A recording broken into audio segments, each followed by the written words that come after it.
Good afternoon. Namaskar. Sitaram. Assalamu alaikum to everyone viewing.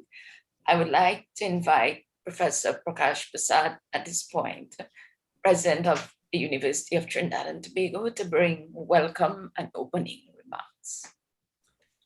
Thank you, Dr. Chairperson. Thank you very much. Sitaram, salam, aur aapka din shubh ho. Let me welcome you to this webinar to celebrate the 176th anniversary of the arrival of our forefathers to this land of Trinidad and Tobago. Today, we have a most distinguished panel. They're all well known and have all made significant contributions in the spheres of music and culture, and are therefore most qualified to speak on the topic of today's webinar, Tradition to Innovation, Indian Music in TNT. So it gives me great pleasure to welcome them, the panelists, Dr. Mangal Patesar, Mr. Jamal Muhammad, Mr. Jairaj Samraj Jaimangal, better known as Ricky Jai, Mrs. Nirmala Sesnarayan, and Mr. Rana Mohib. The moderator is Dr. Sharda Patesa. Let me extend a most cordial welcome also to the viewers. The traditional music of our forebears have over the years experienced significant evolution and innovation in instruments, performance, and lyrics. One such is the evolution of the traditional songs associated with ceremonies like the Hardi ceremony, Viva ceremonies, and Barahi ceremonies, which were historically sung by women folk to an audience of almost exclusively females. It has evolved into the present day so-called chutney music, which is innovation of the good, bad, and ugly varieties. Now, I know it's called chutney music, but I say so-called not in a demeaning way. I want to make that abundantly clear. But as you know, chutney is not a standalone dish. We all know the famous song, Pulaury bina chutney kaise bane? How can we make, what is pulaury without chutney? But I want to reverse it a bit to bring it more in line with reality. Chutney bina pulaury kya hai? Would pulaury taste good without chutney? Chutney bina kachori kya hai? Chutney doesn't stand alone as a dish. So the point I'm making is this. For chutney to be chutney, it must add flavor and taste to our food and nourishment. In modern terminology, it is a value-added product. So too must chutney and its associated music. Yes, it must provide entertainment, though one can question that. It needs that to survive.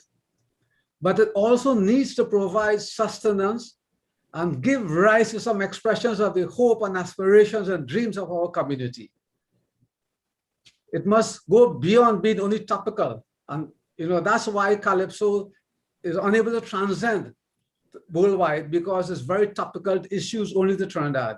Chutney must look at such issues, but transcend that also. Its message must become more universal while having, good rhythm and, enticing lyrics and music as such. So it must serve chutney as a rallying cry for our community. This type of innovation that is needed here and now. So I put to you that the present urgent challenge that needs to be addressed is this. Are we ready to take up this challenge to transform chutney? It has been transformed from being a closed sort of activity to international activity now. It must take the next step forward to go beyond the diaspora and into the international community and make an impact there. In this regard, the National University of Trinidad and Tobago, the UTT, is prepared as a catalyst, to work as a catalyst in partnership with artists, groups, and organizations to institutionalize the necessary mechanisms and support to ensure that the music and culture of our forebears, our priceless heritage, is preserved and takes its rightful place in this rainbow nation of ours. Is in fact what we want to look at, and our discussions with groups already on this, is to have people trained in more lyrics understand the music, take Indian music from being a separate stream in Trinidad, not integrated totally, but integrated in the sense like a rainbow. A rainbow, the colors are not all mixed up. If all the rainbow colors are mixed, it becomes a dirty gray. The beauty of the rainbow is that each color stands out individually. And so too, our culture, our music must evolve and have its rightful place, its due place in this Rainbow Nation ours. So to you, I say, Bharatiya Agaman Divas ki badhai ho. Happy Indian Arrival Day to everybody. Congratulations on it. And now it's my distinct pleasure to introduce the moderator, Dr. Sharda Patesar. Sharda holds a PhD in the area of cultural studies from UTT. She has published in international journals and has written for the Newsday and other local publications in areas of art and culture. She was selected as one of 18 international writers to work on an online project funded by a Swedish Arts Council. She is a musician par excellence, having performed on several platforms and provided soundtracks for several local films. She co-produced and co-directed a documentary on Gangadhara, the Gangadhara Festival, which earned special mention at the Global Short International Films Competition 2021. So, with pleasure, I introduce to you a talented musician and scholar, a writer and film executive, a proud daughter of our soil, Sharda Patesar. Dr. G. Thank you. We have quite a diverse panel with us today.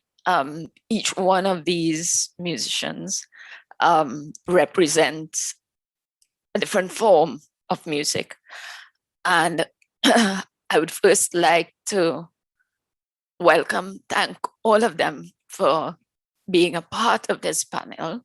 I think it's going to be quite an interesting conversation, listening to their journeys and basically how we think about music. Music is this very living, breathing, dynamic thing. And that's what we sort of want to get out of this conversation today. So I'll begin by saying a bit about each one of them very briefly.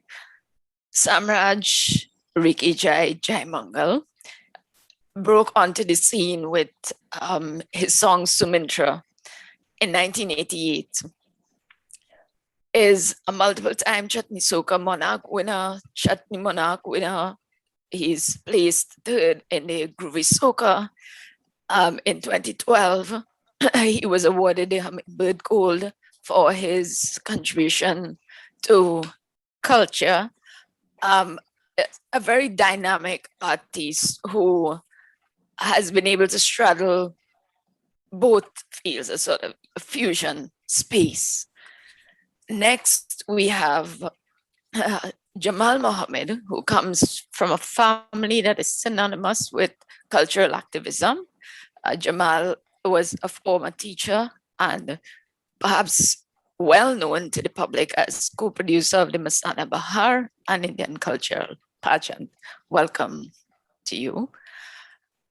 We have Nirmala Sesnarayan, who made her mark as a young local classical singer. She's an English teacher by profession and the holder of a Bachelor's of Education, English Language and Literature from the University of Trinidad and Tobago, and a master's degree in public sector management from the University of the West Indies.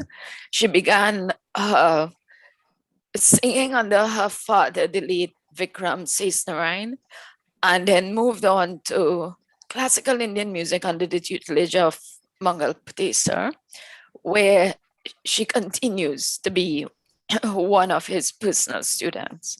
She's also been coached by Sri Krisram Kilawan of Suriname and Sri Ram Narayan Jha of India. Nirmala is now the leader of the band Nitya and has over 10 years of experience in the media and is currently a radio announcer on 103.1 FM. Welcome to you, Nirmala. Mangal Patesar, perhaps best known for his fusion, and he began his band Mangal Patesar and Pantar in 1994, subsequent to which the band has traveled extensively and performed to very appreciative audiences. His music has been described by Joan Armatrading, a British singer-songwriter and guitarist, as perhaps the best fusion music that she's ever heard. The band was signed to Virgin France in 2000 and released their CD Dreadlocks in 2000. Dreadlocks made it to the European top 20 1 week after it was released. Mangal received the Hummingbird Gold Medal in 1994 for his work in culture, music, and an honorary doctorate from the University of Trinidad and Tobago in 2006. In April 2008, he was employed by the UTT as advisor to the president and served in this capacity until 2012. Welcome to you. Rana Mohip began harmonium and bhajans at the age of 9 and later defined himself as one of Trinidad's leading musicians. In 1987, he received a scholarship to pursue Hindustani classical music in India, where he started his training at the Gandharva Mahavidyalaya. In 1989, as a recipient of an ICCR scholarship, he completed a bachelor's degree in music, securing first division. In 1994, he completed his master's degree and has also had the honor of performing alongside many of India's renowned artists, some names, Pandit Jasraj, Rajan Sajan Mishra, Shubha Mutkal, and such. Rana is currently senior instructor of music at the Academy for the Performing Arts at UTT. Welcome to you. Welcome to everyone. Thank you. So I would like to start the conversation with Jamal Mohammed. And the reason for this is because we want to place the innovation into context. Mastana Bahar, from my understanding, was established as a platform, a forum, where Indian musicians, the focus was really on innovation and getting Indian musicians in Trinidad to make something that was, typically Trinidadian. Can you speak a bit about Masana Bahar as that forum, the vision of the show? Yeah. Thank you very much, Dr. Sharda Patesa, and good afternoon to all our panelists, fellow panelists. It's a pleasure and an honor for me to be in the same cyberspace with people like Mangal Patesa and Rana Mohip and Nirmala Sisnar and yourself. It is indeed a privilege. This is a historic event as we celebrate the 176th anniversary of Indian Arrival Day here in Trinidad and Tobago. And from 1845, I've always wondered as a young boy growing up, what it was like in 1845 when our forefathers first came to Trinidad. What did they bring with them in terms of the music, the instruments, and so on? And we have some documentations about what was brought along with them and how far it has come from 1845 until now. It has been a tremendous journey, and we have had several drawbacks, and we have made mistakes along the line in trying to preserve these things, foremost of which is we have lost the language, which is something very important we should try to discuss. It's an important link in the music, if you want to say. But over the years, we have seen many, many people attempt to preserve our history and our culture, our music, our instruments, and all that they brought from India.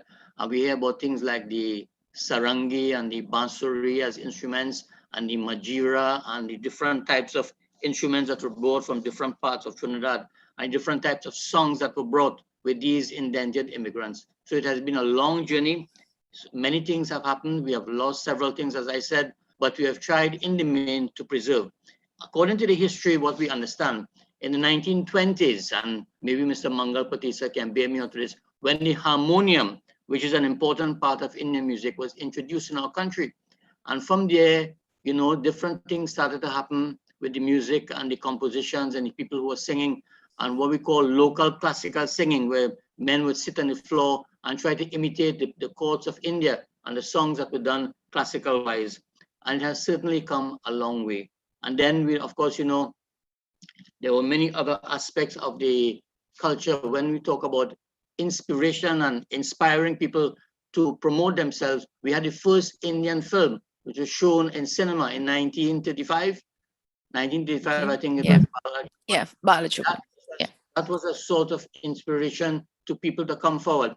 So there have always been opportunities for people.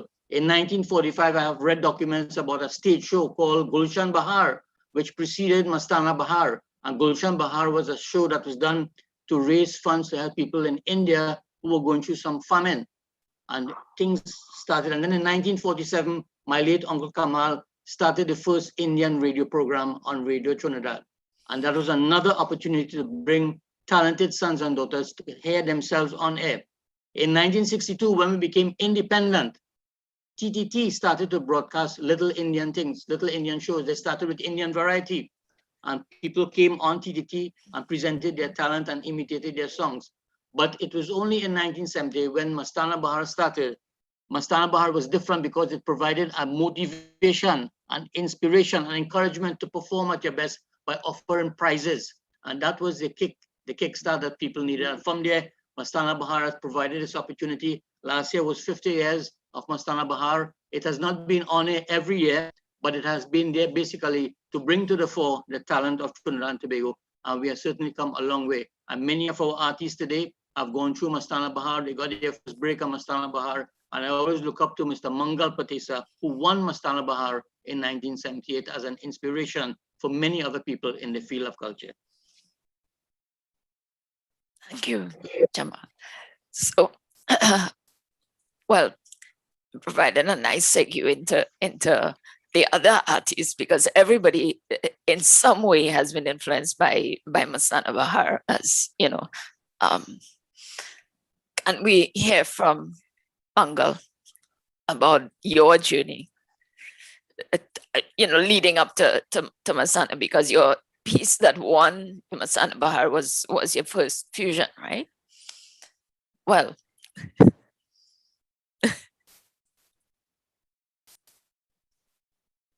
Mute. you and me.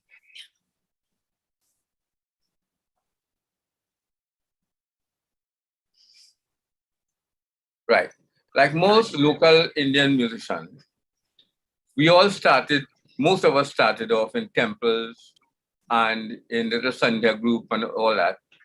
At the age of 8 years old, I was accompanying singers in our little village temple as a harmonium player. That I will make a very brief and quick run through that basic period. During that period, I also became interested in dholak.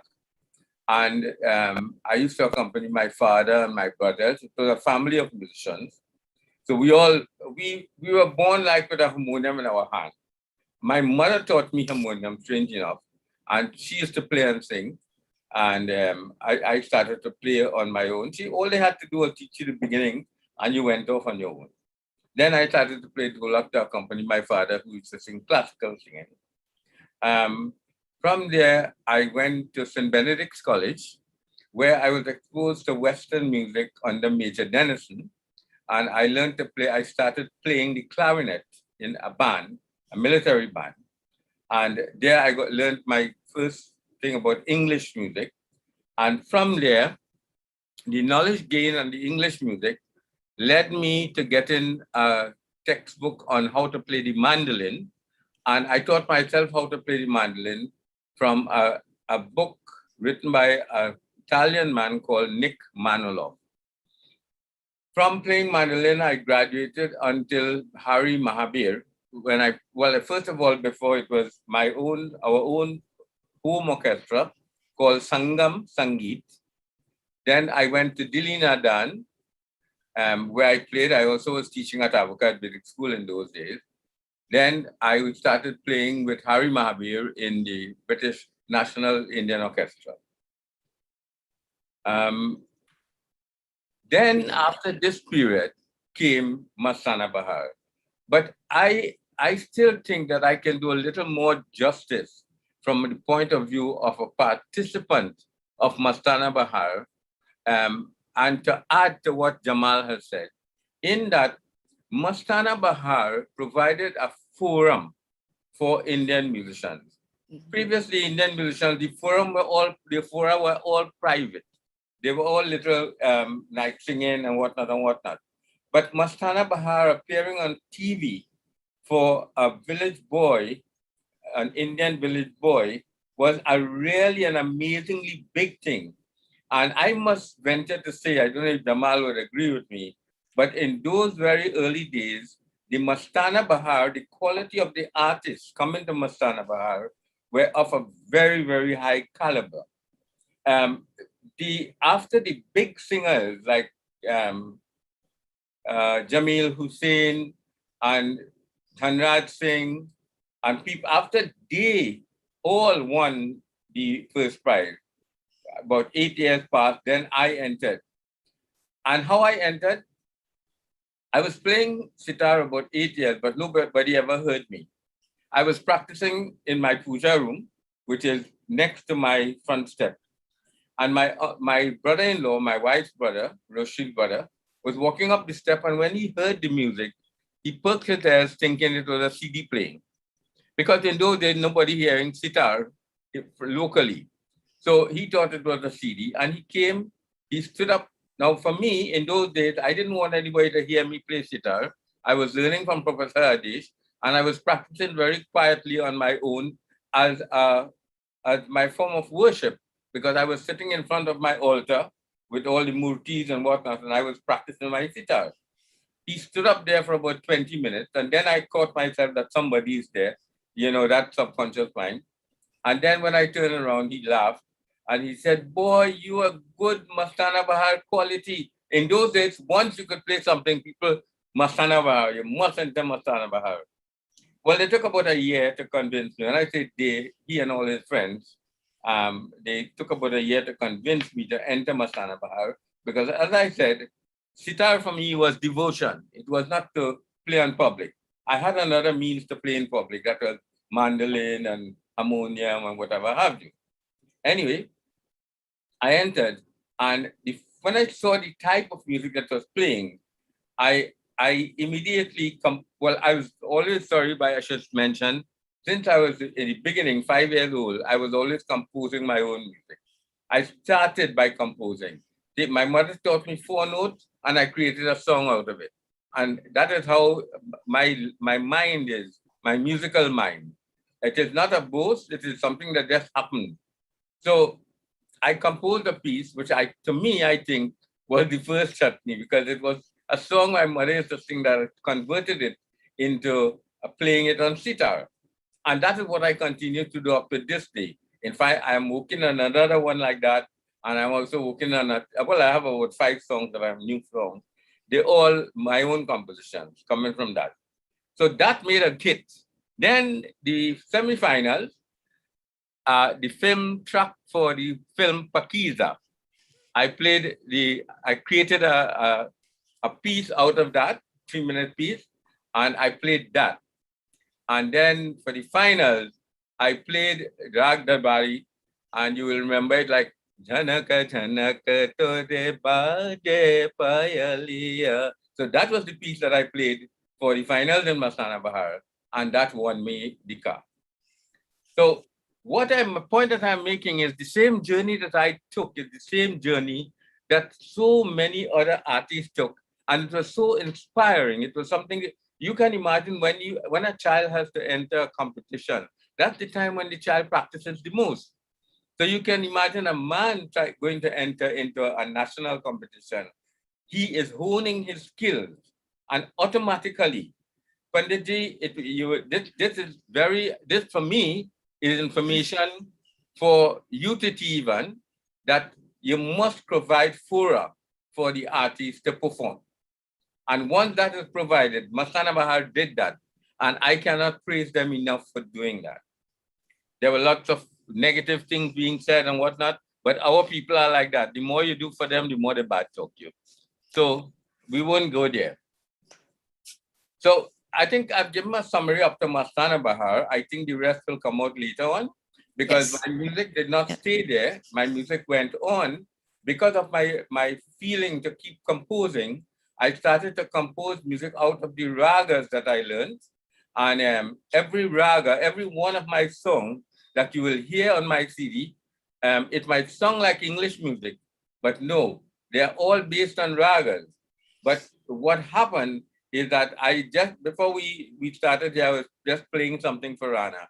What I've done, I have put it into an environment of Western music in that I am using chords to back up the music. I'm using very strong bass lines, and I'm using very strong rhythm. Like, for instance, there's no barrier to the rhythm. You have reggae, you have soca, you have, you name it. I have Brazilian samba. I have a lot of Latin beat in the music, but inherently the melody is always come from a raga. The most popular of my song called Dreadlocks, tam tam tam tam tam tam, that is a rag, that is belong to Rag Saraswati. And but yet, you know, that hit so well in Europe that within 4 days of my launching of that CD, that became in the top 10 of the European chart. So that's it for now. Nice. That, Rana, can you take it from there, because you've also been a contestant at Masana Bahar as well. Yes, definitely. Right. Well, my journey You started. come My journey really in music started at a very tender age. My parents introduced me to the Sai Baba organization, and you know, in those days, when going to satsangs, I used to always go up front. And we had people like Dr. Suryatan Ramachan, Dave Bansha, Ram Kisum, etc., who were lead singers back in those days singing satsang. So I used to go right up in front and just kind of look to see what they are doing with this instrument, which was the harmonium. And just kind of very inquisitive. And then after some time, my father saw the interest was there and he bought a harmonium and he brought it home. So one day I just went on the harmonium. I was just looking to see what they are doing. And also when I came home, I tried to follow. And I realized that I was doing this pretty good, you know, without any formal training. This is what you call a natural talent. As some people say, some people are born with some vasanas or gifts. So I believe I was one of those who would have just listened to something and be able to reproduce that on this instrument. So that's where my musical journey started. And after that, we through the Marabella Science Center, we went to satsangs all over Trinidad and Tobago. I started singing bhajans, playing the harmonium all over. And then one day, my brother joined a band by the name of Gayatoon's Indian Orchestra. That's my elder brother, Karamchan. He plays rhythm, dola, congas, etc. So he used to always go for band practice, but in those days I'm going to school, so I never really accompanied him there. So one day we had a satsang at home, and he invited all the band members to come. And then while the satsang was going on, I was singing and playing the harmonium, etc. And then the leader of the Gayatoon's Indian Orchestra, Mr. Kapil Gayadeen, he was hearing this, you know, he was way at the back and said, well, this guy is playing good. You know, he must probably have some training or something like that. But in those days, I had no formal training. So then he came and he said, where you learn that? So I said, by just looking at people. You know, I just kind of look at people, how they play, and I just kind of followed. So he said, well, I find you're playing good. Could you play something for me? So then I went on the harmonium and started playing 1 or 2 bhajans. That's all I knew back then. So he said, but your fingering, etc., is correct. You know, so how did you learn it? I said, well, I just experimented and I just kind of came up with this fingering patterns. So he said, you know, you must come with your brother to band practice one day. So I said, okay, no problem. So after some time, I went for band practice at Gayatoon's and they started playing some music and asking me to follow, and they realized that it didn't take me any time at all to just hear something and reproduce that. So after some time, Kapil said, please, could you join our band as well? I said, well, my brother is already coming, no problem, I'll join. So then that's how I became a member of the Gayatoon's Indian Orchestra. And then from that, I became assistant leader of the Gayatoon's as well. And then I always looked for a challenge. That was my main thing. I wanted, so any piece of music that I heard, I could have reproduced that. So I was always seeking something, you know, give me a challenge, something that I find really difficult to do. So I remember there was one song in particular a song from the movie Love Story, which was Yada Rahi Hai, Yada Rahi Hai. So at the end of that song had a very long sort of a musical run. And all the other bands in Trinidad, when we went to hear them, they left out that part because nobody could play at that particular speed. I said, couple, let me hear that 2-3 times, and I just kind of listened to it and tried to follow. And within that same band practice, I was able to play the entire run, with that speed. So I was always credited as being one of the fastest keyboard players back then.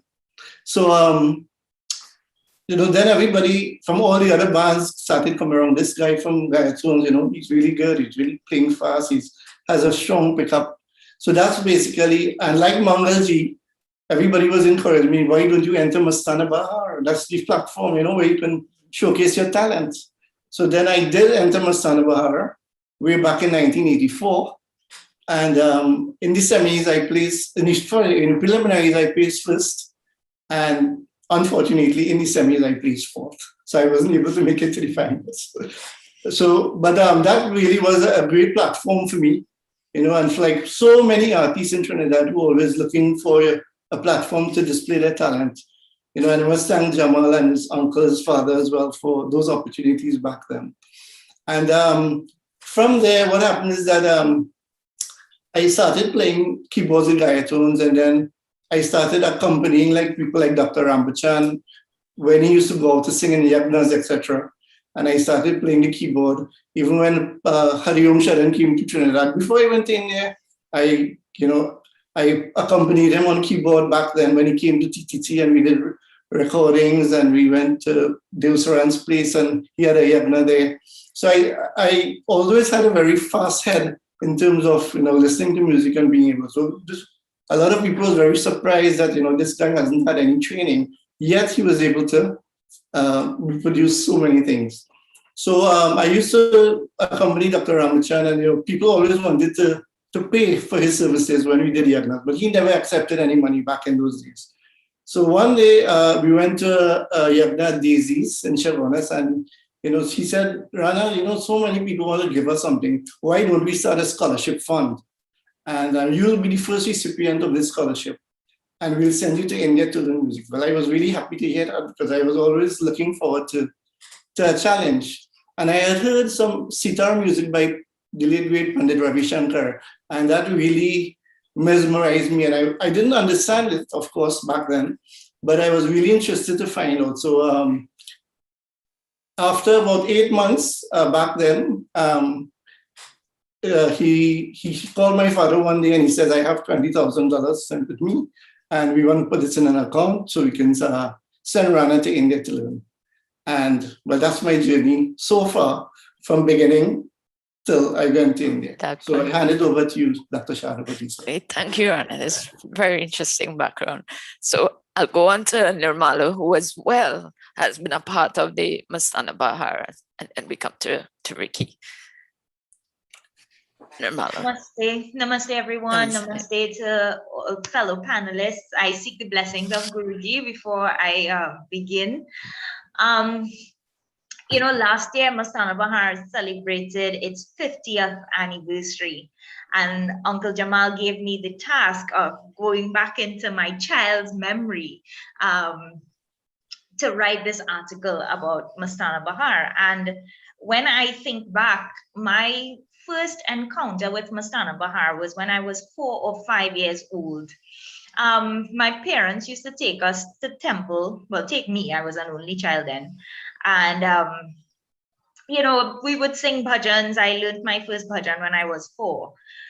And probably when I was 5 years old, they decided to take me to this Mastana Bahar show because it was the finals. And it was such a big deal because it was the only real Indian platform there was for talent. So everybody would go to this thing, dress up like if it was a wedding. I remember that the place was filled, and it happened at this this place close to my home, what was known back then as the Simplex Complex. So there was the live recording of it. And I remember as a child being so mesmerized by all these people that my memory could even see Auntie Amina Ramsaran sitting on this chair and singing a song. She was probably the first or second contestant. And I remember quite a bit of people were in that finals.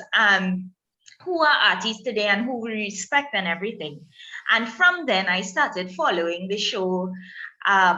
I was a student at Robert Village Hindu School, where really and truly my music began with the encouragement of my dad, because every week we would learn a new bhajan in school. And if you learn a new bhajan, you need to practice that in temple. We have to use this to help you with your singing skills. Back then, you would just do anything daddy says. It's just an innocent thing, like we're just doing it. Sharda, you could attest to that.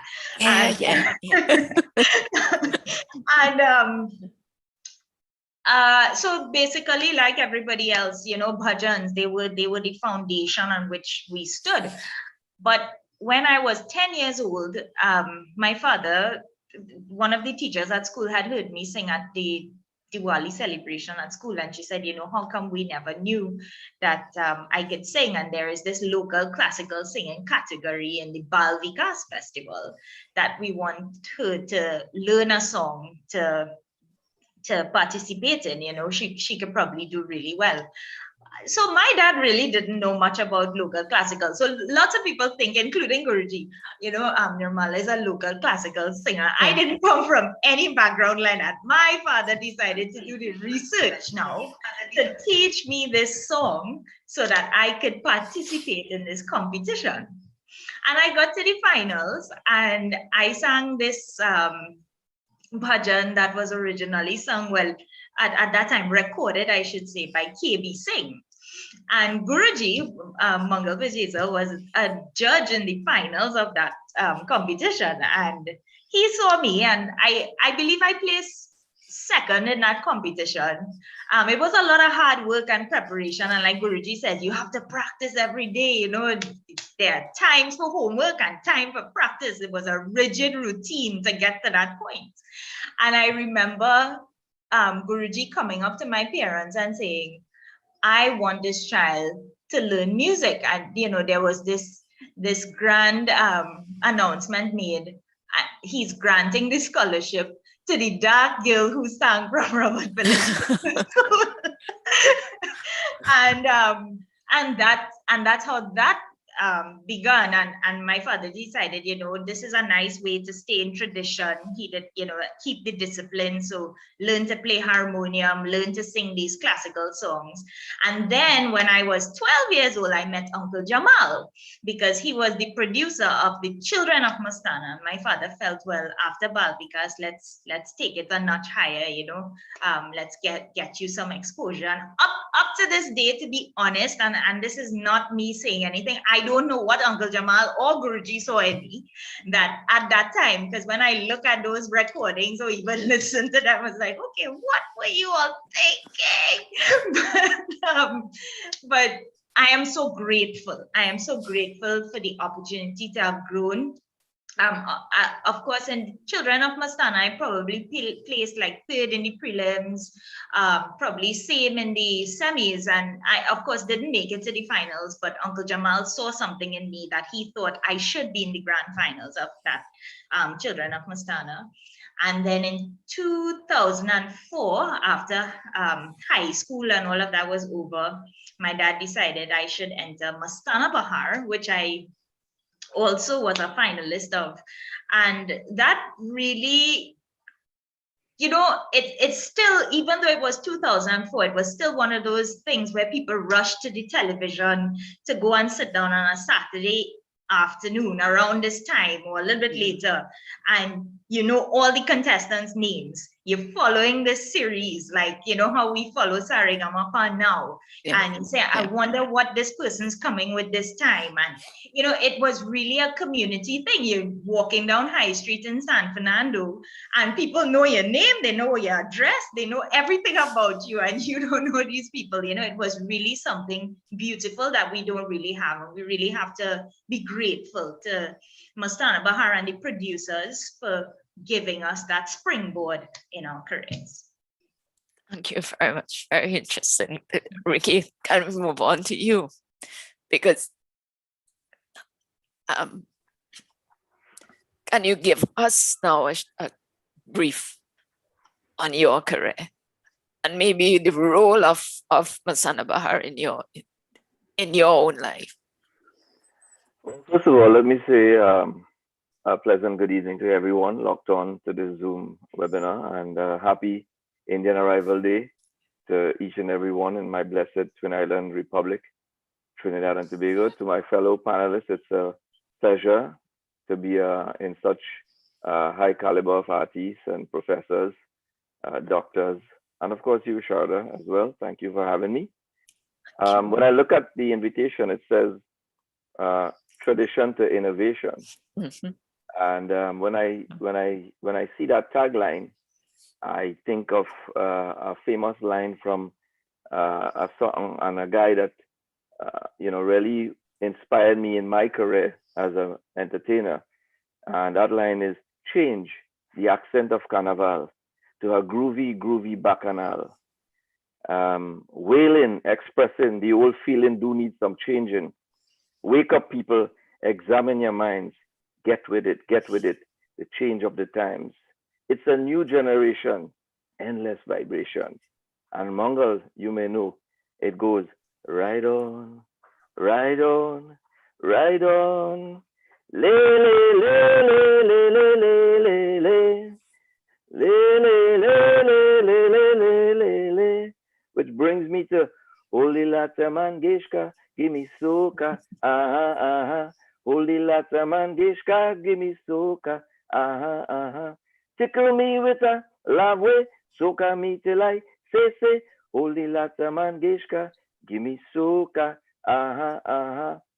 Innovation, tradition to innovation. I as a individual, I never had much exposure in Mastana Bahar. I entered in 1987. I was nobody at the time, and as such, I ran off the charts because being on TV at the time was a big deal. I was scared, young kid, now joined Naya and Daz orchestra. So going up on Mastana Bahar, I think was a learning experience for me, but it was also a turning point for me where it was not where I wanted to be. It's not where the artist Ricky Jai, wanted to be. I never went back to Mastana Bahar. I do admire everyone who went on to Mastana, and I do give kudos and props to Jamal and his entire family, Uncle Sham, Uncle Moeen, everybody for using that and creating that platform for Indian culture in the manner in which it did. And I agree with Nirmala. It was a big event. It was a fancier event. It was a dress-up event. And that one, two things about Mastana Bahar will stay with me. One, it was a total flop for me. I didn't become a champion like Mongol or Rana on Mastana Bahar, but I was a supporter of it. And I distinctly remember my good friend, my brother in music, Anand Yankaran. He was a champion in Mastana Bahar, him and Sundar Popo. And he would always invite me and say, come and support me, boy. And one year I went to support him. I was already Ricky Jai, the Calypsonian. And while backstage, he said to me, I'm bringing you on stage because all these Indian people in Skinners Park need to know who you are. They know you as the Calypsonian, but they don't know that you could sing Indian music. And I said, boy, you go and do your thing now. And while he was singing, he brought me on stage. And we did Rangadal together. And we blew the park wide apart because, again, A lot of people knew Ricky Jai as the Calypsonian. They didn't know Ricky Jai could sing chutney, or Ricky Jai could sing Indian music, or there was a lot of things about me that people didn't know at that point in time. So those might be the two things about Mastana Bahar that I am thankful for. One, the opportunity to not win, and two, the opportunity to sing before 15,000 people in Skinner's Park. But coming back to the theme of today's webinar, tradition to innovation. I would like to dwell on, change. Change is an important element in what we do and how we do things. And I would like to stress that's coming from a person like myself, who I am not trained in music. I cannot play any instruments, but I could tell anybody on this panel if they are singing off key, and I could tell anybody if they are playing the wrong notes. I just born with that. I am able to go into a studio and tell arrangers who are qualified and everything else, I want this song played like this. I want this chord changed like that. I need to do this. I need to do that. And I am not trained. The point I'm making here is that, music, it comes from above. It's something we can't really explain. We can't really say why it affects some of us the way it affects us, and why it affects others the way it affects them. There's a guy like Rana who is trained, and he can teach, and I'm happy for that. There's a guy like Mangal who is trained, and he can teach, and I'm happy for that. And we need people like that, and we need people like Rana and Mangal and Nirmala to continue with the training that is necessary. Because as far as what I gathered from the opening remarks from Panditji, I get the idea of where he's coming from and what he is trying to say. And I completely agree with you in the sense that training is necessary. Understanding of our music where it came from is completely necessary if we are to go forward. If you don't know where you came from, how can you know where you're going? Now, let's take me, for example. I'm saying again, I am untrained. I never went to a university, but I got my training from a different university. I got the training from Nani, Tanti, Bauji. I get my training from my mother and her three sisters. I get my training from being within the community, going to all the farewells, going to all the Matikur. My mother would drag me with her. I was the last of her children, so naturally, I had to go anywhere she going.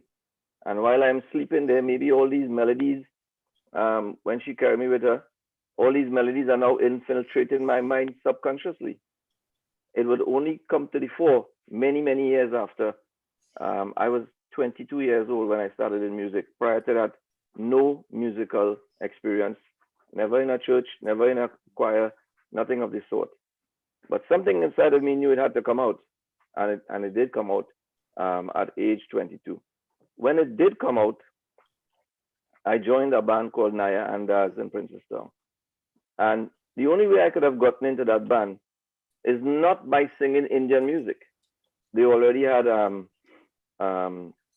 Maurice Mahabir, who was the Mukesh, and they had another guy who was singing Kishore Kumar, and somebody else singing Sunra Popo. The only way Ricky Jai could have gotten into the band was that I went to a bazaar and they were playing all calypso instrumentals. Funnily enough, I knew all the calypsos. I went up to the leader of the band, son, Stephen Nanan, and I said to him, listen, you have nobody singing right now. I could come on the stage and sing. And he said, I can't put you on stage like that. I don't know if you're good or you're bad, but if you're serious, come up to my band room Tuesday, learn 4 songs, and we'll give you an audition.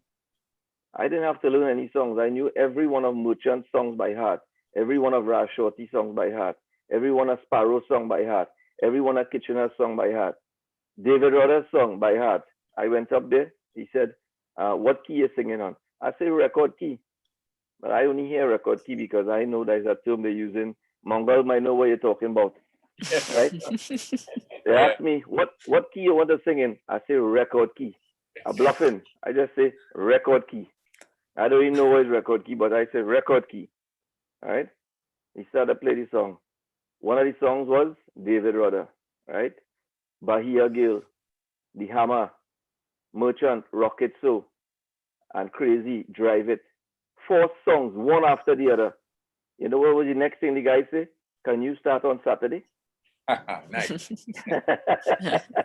Yeah, so there was a niche for Indo-Trinidadian like myself to enter into a mainstream Indian band because change was already on the horizon. Change was happening within the Indian bands.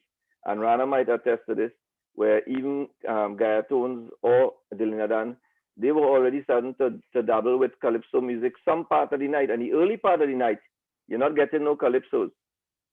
But you see, by the time they go for the break, when they take the break and they come back after the Pachi Lava, well, that's it. All hell break loose. It's Sundar Popo and Calypso down the road. You understand?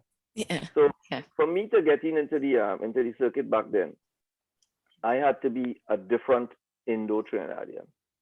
And once I got into that and I saw that niche, then I grabbed that niche and I ran with it. From there, I moved on to Triveni. And whilst I was at Triveni, I saw another Indo-Trinidadian person by the name of Drupati Ramgunai breaking down the soca door. And I'm not saying opening the soca door, you know. I say she was breaking it down because in 1988, if I'm correct, 87 she sang Indian soca, and in 86 she sang Indian soca, 87 was Rola Bitasa, somewhere around there. I was privileged to be on stage watching this Indian woman, Drupati Ramgunai, mashing up the FET in Airports Authority, Byron Lee and the Dragonaires, Triveni, Sound Revolution, and the crowd, totally mixed, Afro-Trinidadian, Indo-Trinidadian, going crazy for this little skinny Indian woman, Drupati Ramgunai. Yay! This is jam. This is a soca tassa jam. And she rocking up the place. There and then I decided Ricky Jai was not going to be a band singer again. If she could run through that calypso door, then I am running through before it closed. And I did what any sensible person should. And if you wanted to make it in music, once you see a door open, you run through that door as fast as you could. I ran through the door behind Drupati, and I still give her credit as being the person for knocking down the doors and opening up for myself and many others today of Indo-Trinidadians for moving from one area in the culture to another, because at the end of the day, the culture of Trinidad and Tobago belongs to all of us. All right, so that's just the start of that was just the start of for me tradition to innovation, moving from one aspect of where I was born in Indian household, grew up just like Nirmala, Rana, and everybody else with Indian music, waking up to the Sunday morning Geetanjali, right? All these things. I am part and parcel of that. But my parents were very open, and they played a lot of different types of music in the house. My father took us down to Juve every carnival. He taking us down in the morning early. We witnessing Juve.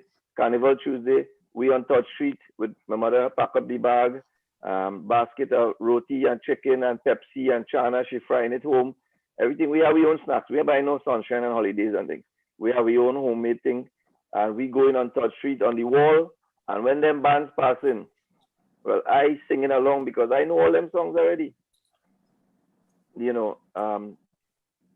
All of these experiences enabled me to move forward in my own career, enabled me to become the artist that I am today, to become the South Calypso monarch, the young king of Calypso, the unattached king of Calypso, to place third in the Groovy Soca Monarch finals in Port of Spain. I have made Soca Monarch finals more times than the average soca artist, full-fledged. Yeah. All right. I have made it to the Calypso Monarch once, and I placed 7th in that one journey. I'm still looking to get back there and win that crown, hopefully one of these days. It's still within, grasp and within, in my sight. So, that's really, part of the journey that has been, the life of Ricky Jai. I mean, it could take a long while for me to tell you everything about me and all the different stories, but 2 hours might just not be. How old are you, Ricky? Yeah. How old are you? I'm 56. Well, good. You have long to go again. But I want to say one thing before we switch to another panelist. I don't want to hog all the time. The thing is this, success doesn't necessarily come from training, but training can help success. So I have always agreed with Mangal on the many times that we have sat in many forums, and many times I've heard him say it, that, and to go back to the opening comments of the pundit, artists who are coming up today, I was fortunate to be trained intentionally or unintentionally by my mother, by my grandmother, by the people before me. And I sought out advice, and I sought out people who were in the know about the Indian culture when I was writing my chutney songs. Me and my mother and her sister and my grandmother and everybody else, we will all collaborate. So all these songs that I wrote in the past, right, that would have led me to become the Chutney Soca Monarch when on many occasions, back to back. It was as a direct result of training that I acquired, or experience that I acquired from elders. That same experience and that same training is available through Mangal, through Rana, through Nirmala, in a more a more holistic way now, through the University of Trinidad and Tobago, through the different forums that are available in Trinidad. The High Commissioner of India, he has this program that people can go and get trained in. Rana has his own school, and different areas where people can go and get training. But the training is very, very important. I might be one of the few who not trained in music, but I understand the rags to a limited extent, and I am able to use it in how I create and what I create. My thing here would be to say to some of the younger artists out there, go back a little bit, because many of you, from my own observations, don't really grasp really what Panditji was trying to say in the front of the welcome message. That really and truly, this chutney and this chutney soca music, it needs a little depth. It needs a little bit of understanding. It needs some quality. It needs, a little research, and you can get that if you ask for help and if you go and retrain, or just train yourself in the art. That's as much as I could say so far. That's a very nice point to stop on. Yeah. But before I go on to the other panelists, the viewing audience, public, can participate by sending questions to the YouTube page that they're on. And we will take those questions in the last half an hour of the panel. So we come back to this idea of training, because there are a lot of points that came up when everybody was speaking. There's this issue of formal versus informal training. There's the idea of how everybody views composition. Some people think of it as lyric writing. Some people think about it as musical structure. I want to talk a little bit about that, because we have people here who are trained classical musicians, and then you have somebody like Ricky who has a natural, affinity. But what is interesting about Trinidadian musicians that we are very good with our A, and a lot of people have started their music simply by listening and being able to pick out a little tune, on keyboards, and then some of them with more talent, more drive, have taken it forward, right?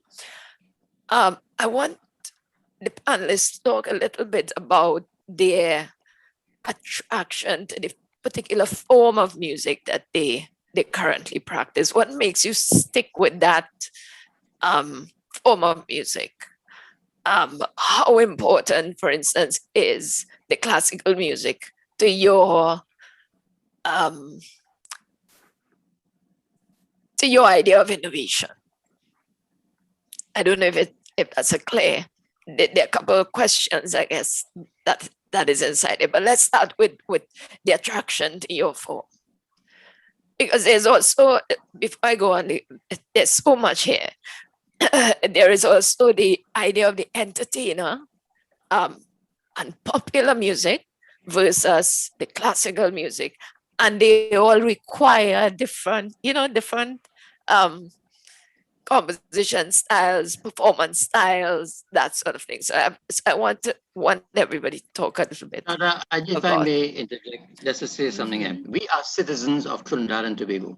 Yeah. And all foreparents or grandparents and so on, they came from India and they brought their music and so on. And we have built on that. Yes. When we say we have to support local talent in Trinidad and Tobago, we have to get that concept clear. Yes. In most places in Trinidad and Tobago, when you say local, they immediately think chutney, which is a very limited view of what local talent is all about. Yeah. Local singing and local songsters is not necessarily only chutney or chutney soca or whatever you want to call it, or the derivatives of chutney. We have to find a space for people who like to sing local songs, composing on different topics of national issues, on life in Trinidad, or you love this girl, whatever it might be. We have to find a space for local compositions and local performance. And that is where we are sadly lacking these days. I don't want to get into this chutney discussion too much, because what I want to make clear is when we say local, it is not only in the chutney diaphragm. Right. And that idea of local as well is a very problematic term. How do we define that? And that might be a question that you all could start with. How do you interpret How do you interpret local? Something that comes from a citizen of Trinidad and Tobago, whatever it might be. A song, a dance, a piece of music, whatever you want to call it, something that comes from a citizen of Trinidad and Tobago, that he creates. And we have been very weak in creating. We imitate very well. We imitate other people and other songs and genres of songs and types of music. But our creativity has been stymied, and we have not been doing that in terms of the music, in the melodies, in the rhythms and so on. We could create local songs, we could write lyrics, but we cannot compose like our Uncle Mangal Padesa could create music. We are very, very limited in that scope. And maybe he should direct us in that direction. Well, before we go there, I want to go back to Ricky Jai, but Ricky Jai made an extremely important point that I hope everybody take note of. Some years ago, and I'm calling his name because it's a fact, Ravi B and Nisha approached me for lessons in music, vocal lessons. And I remember it was down in San Fernando by that hotel up on the hill, down by the creek. And I told him, I said, son, let me tell you something. What you have, I can't give you. You already have the public support, and however you got there, you have that. That is your talent. Keep that, and don't come and let me interfere with that. So again, you see, training doesn't have to be formal training. Formal training, yeah. And so therefore he has his own training, like Ricky Jai has his own training. And I respect that. And if anybody here could understand that, I can understand that very well. But we were all born with something. I was born with the ability to compose. Now, I will tell you something. I played in front of an audience of 90,000 people in Denmark. I play fusion music, but that was a rock festival. And when we finished playing, there were several bands, young people that come and play afterwards. The people keep asking for more. It was on YouTube one thing, yeah? And when the other young group went on stage, they started to pelt toilet paper and things because they wanted us back on stage.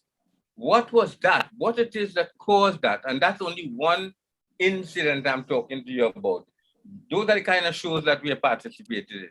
You wouldn't see any Trinidadian in these shows. it was because of the quality of the compositions. And I want to bring it back to Jamal's point. If you're talking about local talent, I think that falls under local talent Absolutely. that found international expression, Mhm. right? And so, because for instance, I mean, you hear about a lot of local people performing, but who do they perform to? They perform to Trinidadians abroad. I mean, I'm treading on very tender ground by saying something like this. But what I'm telling you is I would have appeared in place like Switzerland, Montreux Jazz Festival, where a small audience, because it was a very exclusive kind of festival. It is still one of the most prestigious festival in the world. And in the audience, I heard hooting and shooting coming from the back. There were 4 Trinidadians in that audience. All the rest were French people and Swiss people.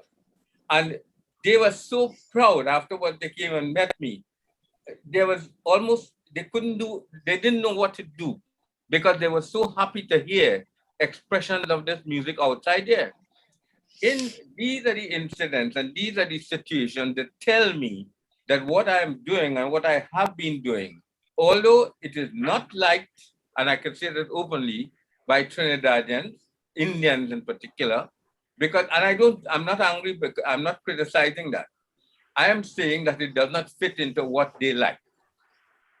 It does not fit into film song, because I don't imitate film song.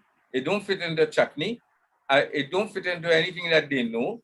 So as a result of it, automatically, I can't vex with my brother for not liking my music, because that is not what he want to hear. But what has come out of me is the essence of my being as a innovator, as a creator, which God gave to me, and the knowledge that I acquired over the 75 years that I've been alive. So the point here, and again, Ricky made an extremely Important point here. Huh? Yeah, go ahead. Yes, important point. Ricky Jai made a great impact on my mind when he talked about where his training, who were his teachers and where his gurus came from. And that's my point. But the point about that is that if Ricky Jai himself has gotten some more formal training, Ricky Jai we don't know. It might have either stultified him or it would have sent him soaring up in the heaven. So the point is that who's to argue what's the value of this training now? I think it is very important to get it from young. And that training, combined with the natural ability of the person, will send you there. Michael Jackson was a world phenomenon. But don't think that he didn't get training. He had his teacher going with him wherever he was performing. They all received the training. The Beatles, they received their training in church. You talk about these little Indian stars. They are the greatest phenomena in the world when you watch Saregama and what they call them, the young people. They are amazing, but each one of them, they are being trained at home by their parents. The mothers and fathers are musicians and singers, and they train them, and the competition is so great that they have to be as good as the adults. So while we think in terms that these are little children, let's teach them little nursery rhyme. They may want that, they want to be able to do a mulki, and they want to do it on par with Lata Mangeshkar or anybody else. And they have to, because the competition is so great. Now, I don't want to take up too much time, but I don't know if I'm on point, Sharda. Do you want me to talk about it? Yes. No, because the question that I was getting at is how important is the training to your flexibility as a composer? All right.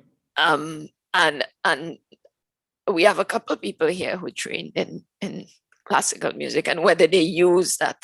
All right, let me make a very short point, and then I will give room to other people. I think that if I had not had the training to start with, if I hadn't had the basic knowledge of Western music that I learned when I was in college, and if I didn't have that knowledge of ragas, I would not have been the composer I am today. And I was just playing a little piece and I'm under the pretense that I'm playing it for Rana. And that piece, when you hear it, it is a straight raga that I'm playing. But what I did, I put in a Brazilian samba beat and I placed chord progressions into it that will fit. Imagine Rana Rag Tori with all the flats and shafts and whatever you want to call them, black notes and white notes, make it in scale of D, but all the other notes are black notes. And you have to harmonize that. And that is my next piece that I'm coming out with. The point is, if I did not have that knowledge in the Western music and the knowledge in the raga, I would not have been able to do it. So that is what I'm saying. The training is absolutely essential. And since the time of Professor Julian, we used to have a lot of these kind of talks, Professor Julian and myself, about Indian music in the curriculum. And this is what I was trying to sell all along. But then the powers that be did not see it to go that way. And that's what it was. I mean, I was appointed as the honorary position of being master artist in residence, but that was dependent on if the lecturers will call me to lecture. But nobody saw it fit to use my services, so it remained null and void. In fact, I stopped taking whatever little remuneration was given because I don't want money for nothing, for not doing anything. So that's it, sorry. Madam Moderator, can I ask something here? I've been listening, right? Yeah. And I really was particularly intrigued with Ricky Jai. I'm glad he didn't take offense to what I said about chutney. But I just wanted to point out something Jamal said, right? He wants to exclude chutney from the time being, right? As local. And I'm saying the reason we need to start there is that that's the only form of Indo-Trinidadian music that has progressed, has changed, has been modified. There's innovation there. Like I said, some good, some bad, and different. So that is so I wouldn't want to exclude it, because when you think about it, who has sung a bhajan in Trinidad really that makes anything worldwide, right? No, so what I'm saying, so we need to start from the starting point, what is known, what we can do. I said improve it a bit more. And just a quick example, David Rudder was able to transcend Calypso to a more worldwide, because his message was a lot more universal as opposed to topical issues of a typical Calypsonian. So what I would say that we need to look at this innovation thing, to look at it properly, and also see to the context of business, right? And this is why I'm here really, right? I mean, in terms of business and its place in the country, and more specifically with regard to trading in UTT. All right. Now, and I won't be too long. I need to get this off my chest. Chutney music, right? It is a big earner. Fellas go worldwide. It's not so. I mean, Ricky Jai travels all the time, as the Mangala's innovation in classical music. What we're saying, once we start to innovate, we go forward. Right. Now, innovation. I mean, you could decide whether formal training. I don't know why we want to separate formal training from informal training. University started as apprenticeship, which is informal training. That's how it is. And in fact, some people say England was never able to produce a fast bowler properly. Wants to start training for us to bowl the right way. I give another example in the martial arts. All the real experts were never trained. They were unusual beings. They had deformities. Look at Muralitharan, 800 wickets because his hand is deformed. So what I'm saying, we should never discount the natural talent, as Kishore Kumar, endless examples. So what we're saying is, look, that is one aspect as performance. But going forward in terms of place, it's certain a business, in certain infrastructure, musical infrastructure, which is music is probably $1 trillion business. How do we do it in Trinidad with regard to Indo-Trinidadian music and its innovations? And secondly, what I wanted somebody to talk about is that we have a program at UTT, and whether if you're in Europe and you come here, you don't see a difference. Now, nobody from Europe is going to come to learn classical music in Trinidad when they go Europe, right? And what I'm trying to get, and the same problem, and Mangal talk about this, I'm hitting my head also, I'm trying to make sure I break a piece of the wall when I hit my head, is that we need to get a basic program, right? A common first year music program at UTT that allows you to go to any stream. Right now, they're saying you have to do classical Indian music, as classical English music, and Indian music and its derivatives, right? Even calypso music, local music takes, is a kind of window dressing thing.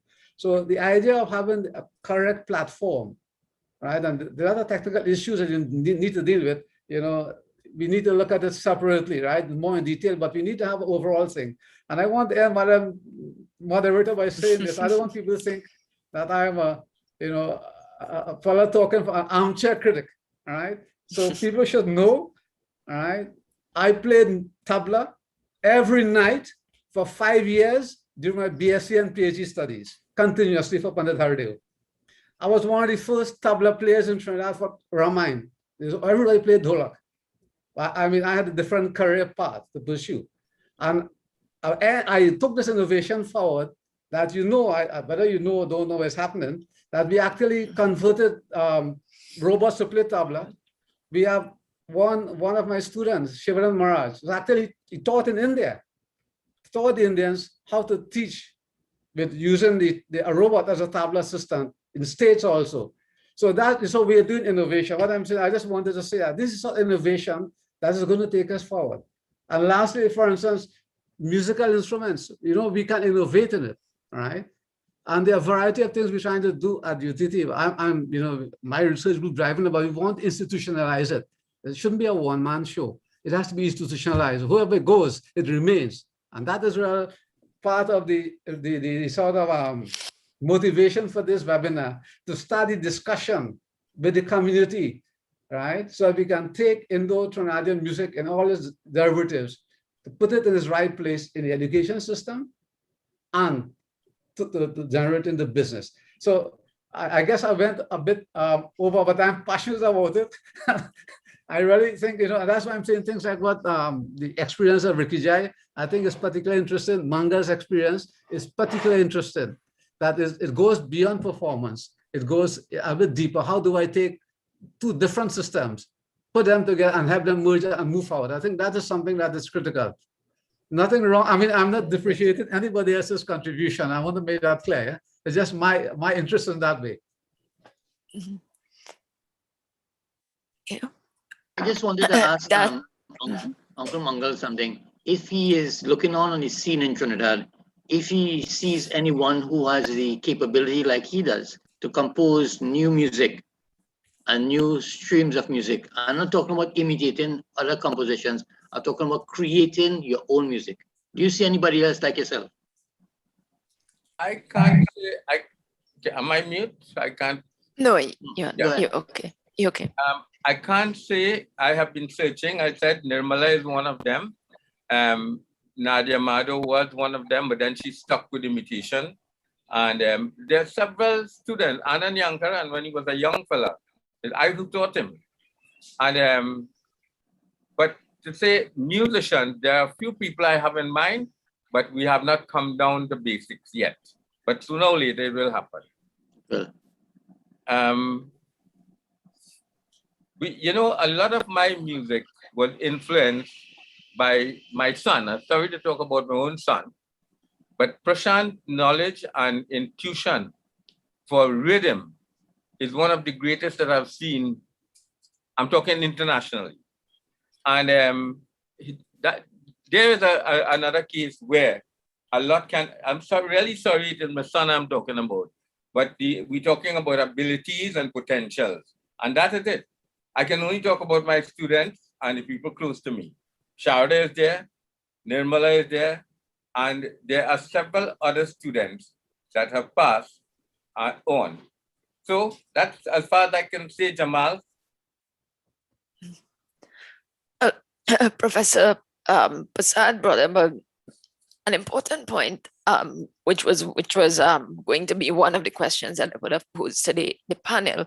How much of the creative process, and this is a question for all the panelists, is motivated by competitions or by market demands?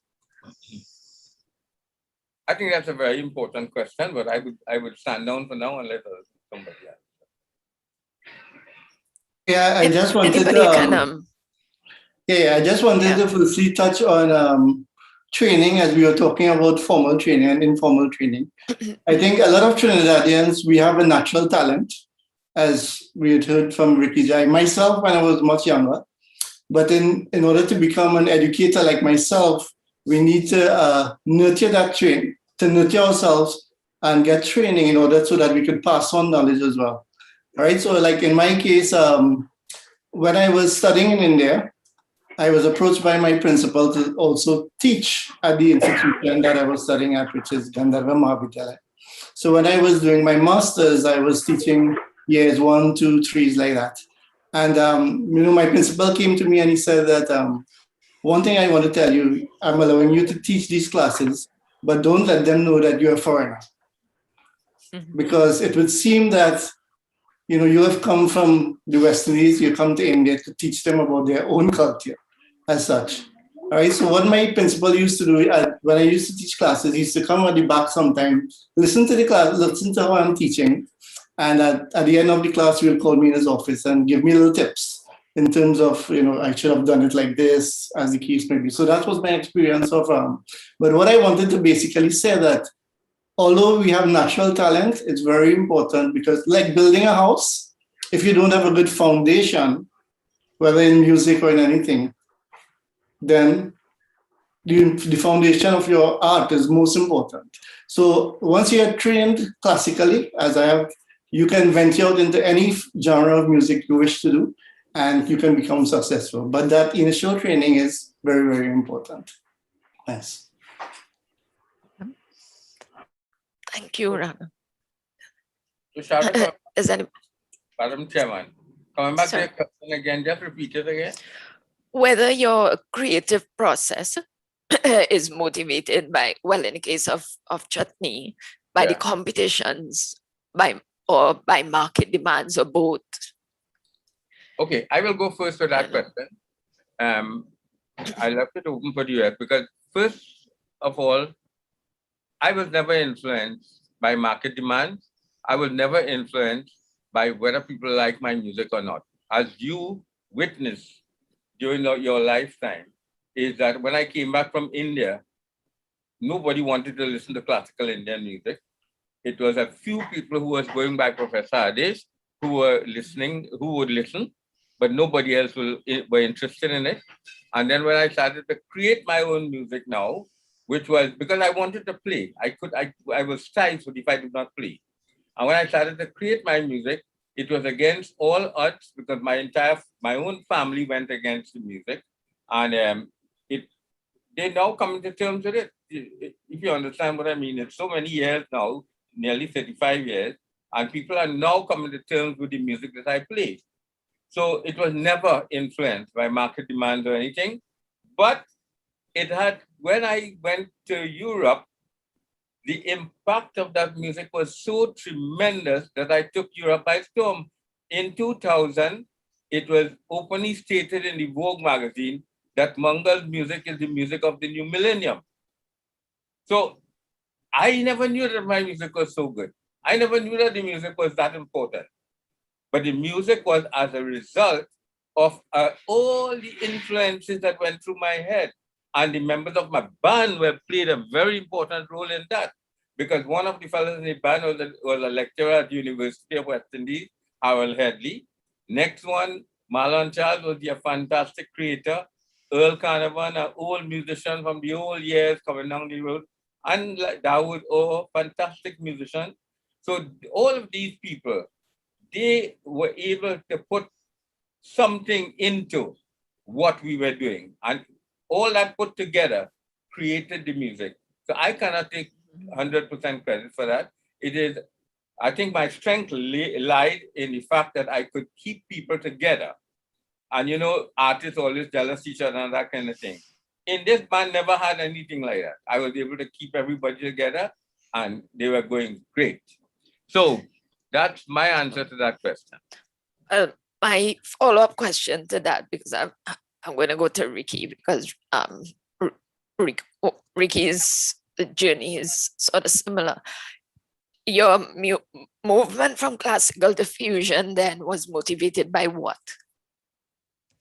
I just wanted to, number one, first of all, it was that the people they could not take the classical. Number two, I decided I have to express myself somehow. And then I started to sort of meddle with this and meddle with that until I came out with a new song.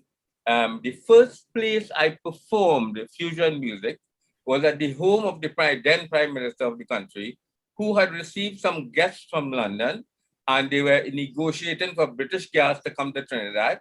And I played Vani, which was a song I composed when I was just about 18 years old or 17 years old. And Vani and another song, and then a calypso. 3 songs we played for 2 hours, just improvising and playing.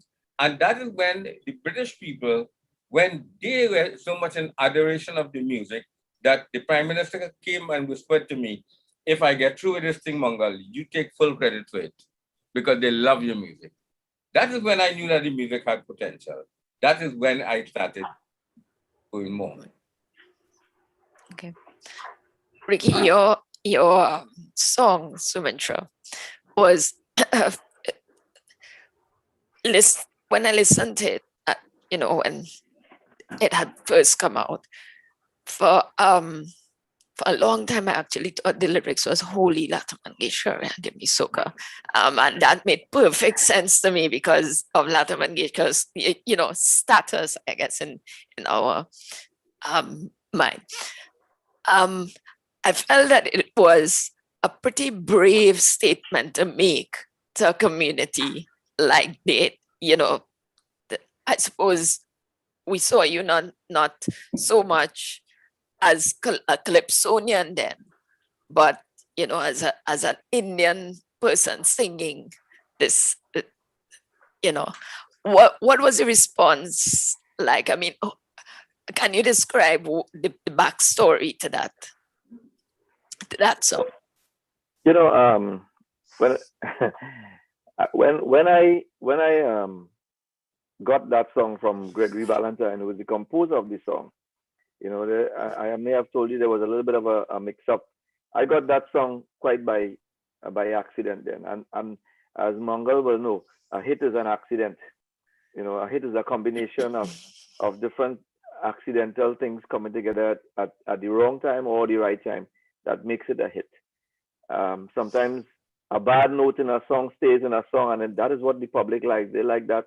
They like that little off thing that the producer didn't want to leave it, but he leave it, and then suddenly that became the catch point of the song. I, following up from where I left off when I told you I followed Drupati through the door. The next thing was to get a song, and I reached out to Drupati's producer, Kenny Phillips, who he agreed he would do a song for me, but I didn't have a song. My good friend and co-worker at the time, Errol Bali Ballantyne, we were working at Customs together, and he put me on to Gregory Ballantyne. I went to Gregory and I said I wanted a song. He already had a song called Rampasad. The song goes, Rampasad, oh Rampasad, you married such a young girl, you're a damn fool. In other words, the song was saying, this old fellow named Rampasad married a young girl, you're a damn fool, you're going to end up in real problems. I fall in love with the song. I say, how much for the song? He said, $1,500. But and then he got a heart attack. Where Ricky Jai getting $1,500 in 1987 to pay for a song? I'll come back to that day, put a little pin on that, because that is something I want to throw to the esteemed professor from UTT.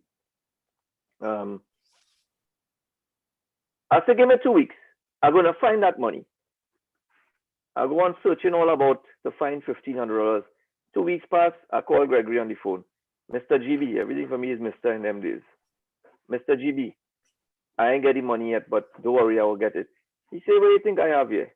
You think I'm waiting for you? I sell that song. I said, well, you could sell my song.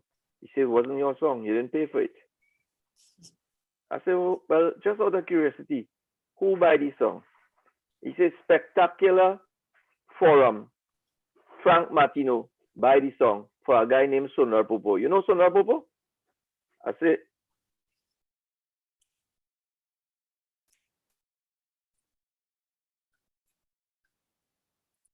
to have an Indian influence in the Calypso tent and signed Sundar Popo to the tent without a song, mind you. So Sundar Popo was already in Spectacular before me without a song because of his name, the great Sundar Popo. Anyhow, I said, all right, disappointment pulling me up to my nose hole. I said, Mr. GB, if you could write one good song, can you write another? He said, well, I'll need a concept. I said, well, my concept is this. I want to be that different Indian person in Trinidad and Tobago. I don't want to be seen as the person who's singing all the Bollywood songs, because Bollywood music has and still has a very big influence in Trinidad and Tobago on Indian people. But I can't make it as a Bollywood singer. I don't have the same sweetness of voice as the average Raymond Ramnarayan or Indar Kanhai, and it'll be, I don't have that sweetness. I have to be different. I have to use what I have to be the entertainer that I want to be. And like I said before, I saw the niche when Drupati ran through the door. I saw the little opening there when I was singing with Naya and Daz. I saw that there was an opening available for somebody like myself. I said, listen, let me do a song that says, hey, hold the Indian music a little bit and give me what is Trinidad and Tobago. And he took that and he, put it into a nice little love story about this Indian girl born in Debe, telling she boyfriend that, hey, if you really want to make it with me, put a rest on the Lata Mangeshkar. Hold the Lata Mangeshkar. Give me soca. Tickle me with a love way. All right? In other words, let me be Trinidadian. And that is what the whole ideology behind that song was about. It was never to throw down Indian culture. It was never to be less of an Indian Trinidadian. It was to be more. It was to awaken people to be who you are in Trinidad and Tobago. You don't have to be buried in tradition from India. You don't have to be buried in that. You have to be alive in what is Trinidad and Tobago. You can use your tradition, as your webinar is based. You can use your tradition and be innovative. And that is what I was doing, using my tradition to be a little more innovative. If you listen to the music of Sumintra, it's not pure calypso. It's just as what Rashoti I was doing. It's mixed with the elements of the dolak, the dantal. All of these things are there in the song. So I was using tradition in innovation. Coming back to what the professor was speaking about a while ago. For me, I would like to see something happening in Trinidad. The greatest of artists come from the depths of poverty. They come from the depths of not having. And that is why their stories are so great, because they have a story to tell. All right. Through, a greater yearning for something in life, they achieve this higher heights. And some of them, uneducated as they are, never went to university, write the greatest words, write the greatest lyrics. You find some of the best catchphrases in life that people sing along to and hold on to come from musicians who never went to school. Let's look right in Trinidad. Some of the greatest Calypsonia writers, they didn't go to school. They don't have any formal training. But it is out of the depth of where they came from, a yearning for something greater, that they were able to rise. Now in Trinidad, many of you may not know this, but when I am a Calypsonian, I am also a chutney entertainer. I'm an all-round entertainer. I do parang, I do bhajans, I do everything. I'm what you call a little bit of an all-rounder. But that being an all-rounder, I traverse the entire country and I meet and greet with people. And the one thing I have noticed is that there's a never-ending supply of Calypsonians. And while you see one set dying off and going, another set is already coming in the fold. And the reason for that is that there's a training process that is going on silently all the time, free of charge. All the time, within the communities, through Best Village, through different forums. If you look at Soca Monarch, they have free workshops for young would-be soca artists, free workshops for would-be Calypsonians. I am yet to see these things passed on to the Indians or the Indo-Trinidadian population. So understand where we are, understand who we are. I come from a very humble, I won't say poor, because I wasn't poor. I come from a humble home. My father was a taxi driver. My mother was a homemaker. We made do. We lived a very happy life. We were happy with what we had. I was happy to enjoy the life that I live in the village and grow up to become who I am. I want to say one thing. I didn't have any extra money for guitar lessons. I didn't have any extra money to go and get any harmonium lessons. I didn't have no extra money for nothing.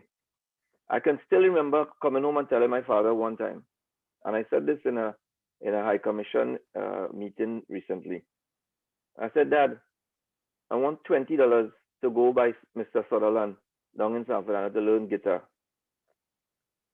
And my father didn't want to tell me that he didn't have that $20. He said, "Boy, go and pick up your book there. Concentrate on your studies. Where you go study music. You know, music, they have no money. It has no money in music." The truth of the matter is, my dad did not want to tell me at the time that he didn't have that $20 to give me to go and get guitar training. So it's not that I didn't want to go and get that training, you know. I wanted to get that training. However, my circumstance at the time didn't allow for that. And even when I did start to work, what was my salary? As a clerk one in the Ministry of Finance, working for a meager $993 a month. Do you think after I travel from San Fernando, 5 o'clock in the morning, I on the bus terminus to reach in the Port of Spain for 7 o'clock and pay $200 for lunch, $200 for transport and everything else? Do you think I have extra money for anything else? No. The point I'm trying to make here is understand where a lot of our artists, our Indo-Trinidadian artists are, and the rest of the country as well. We are in, I would say we're in dire straits right now. And if you want to change what people bring to the fore and what you perceive you want them to bring, then you, the government, it can't be a course where it has to be, you know, X amount of money, because I'm telling you, a lot of people can't afford it. It has to start from in the community. Let me get back to the roots of the thing. Let us get back to providing free training for young people in villages. And from there, you know, we can then have them elevate to the university if that is where they want to go to. Now, the other thing you spoke about in terms of acceptance of music and competitions. When George Singh came to me in 1996 and said he wanted to do Chutney Soca Monarch, I jumped at the opportunity, because a competition is somewhere where I can make money. I, as an artist, you know, $100,000 first prize in them days, that's a lot of money. That's a lot of money. And this is the first time that sort of money is being offered on the Indian side of things. So for the average young artist coming up now, they don't care what it is, you know. They want to be on a stage where there's a big payday.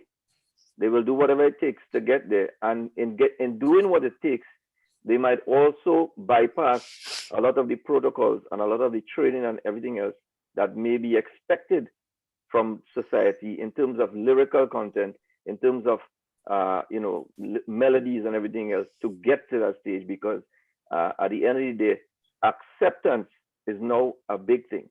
If you're not producing hit music, you're not accepted. Ricky Jai, as much as I've been around for 30 years and I have hits under my belt, if I don't have a hit this year or next year, my work, the amount of work that I get is affected by that. So I'm just letting you know, as an artist, we are forced to also do what it takes to make that hit music, even if it means that we have to break a few rules and cross a few people along the way. You understand? And I'll also go on to say that if you look at what's happening in Bollywood, which is the golden measurement yard by the average Indian person in Trinidad for what music should be and you know, how it is viewed, they are also guilty of plagiarism. They are guilty of using other people's music and not giving credit where credit is due. Even the greatest of the great, if you go back and listen to to R.D. Burman and everybody else, they have all taken Western music and made music that you now in Trinidad and Tobago say, hey, that is great. Do your research before you criticize me. That's all I'm saying.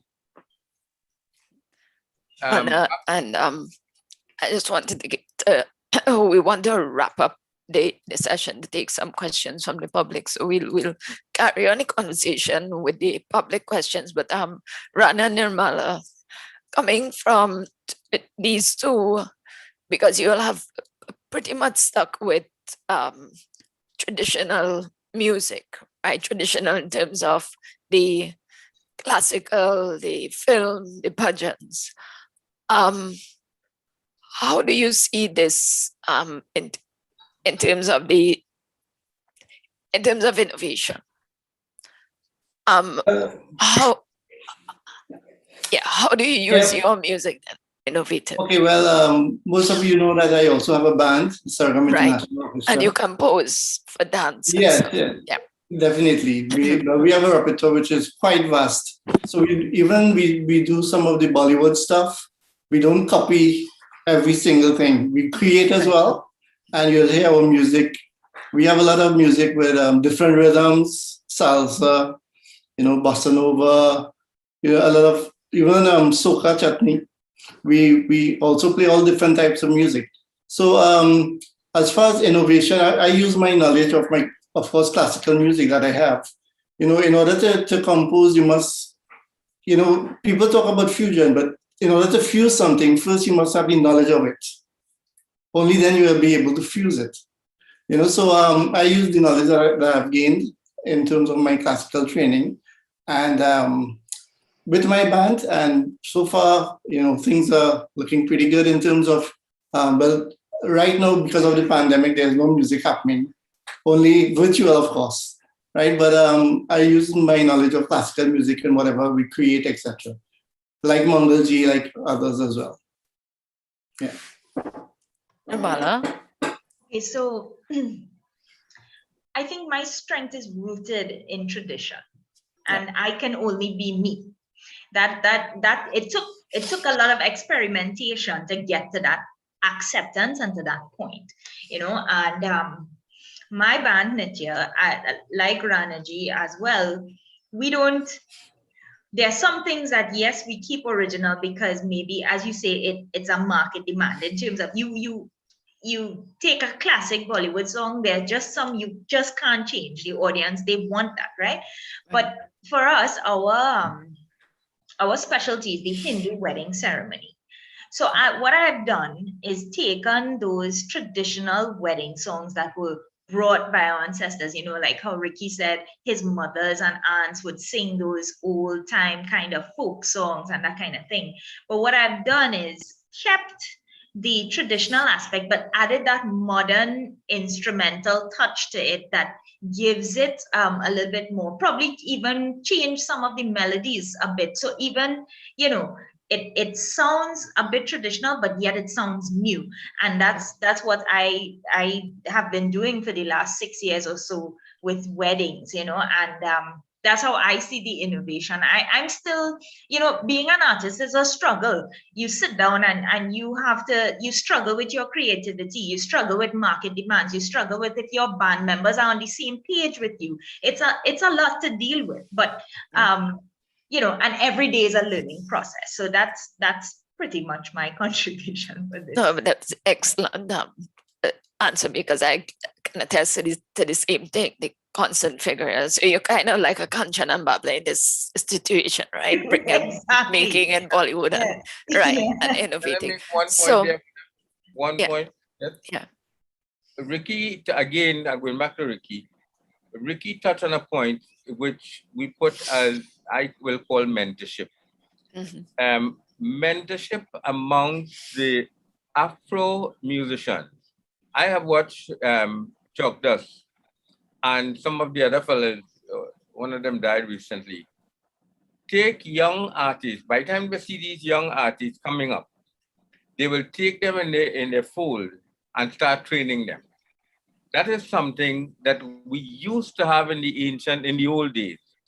For instance, my father had several people coming home by him to learn the old classical songs. And that's how those classical songs were handed down. Several people, Hanif Mohammed, learned several songs from my father. There was another one, Yusuf Khan, and several fellows learned those songs.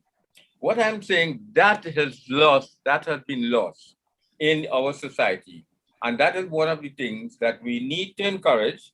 And I think also that UTT also has a role to play in this whole thing, because UTT itself, I saw them do a mentorship program with a steel pan side in Tunapuna. I'm trying to remember the name of the steel pan side. I don't know if it's Hummingbird or something like that. But there was a whole mentorship program in steel pan run by UTT at that in my days when I was there. And it is amazing the amount of work that was done. So this also on the side, Professor G, this is one of the things on the side that we need to also work on. A mentorship program where the students will go in, like, I'm using the Panyard as an example, but it don't have to be a Panyard. It could be in a forum where they could also learn without having to pay a fee to come to the university. Because there are a lot of talented people who, Nirmala is a perfect example, I'm glad she's there. When I was teaching music, if I have 200 students, which is the average size of my class, at least 150 of them were students that I picked up on the wayside. And I just said, come, scholarship for life. And that is how I taught my music. Few students who coming and they're not practicing until the day before they come to class, those are the ones that was paying. The one that was not paying were the ones who used to do their work. Thank you. Right. Thank you, everybody, for your contributions. This is this is a conversation that could keep going on and on, because we have some very hairy questions. This whole idea of popular music and classical music innovation, how you define that. Those are all things that are going to take some time to flesh out, right?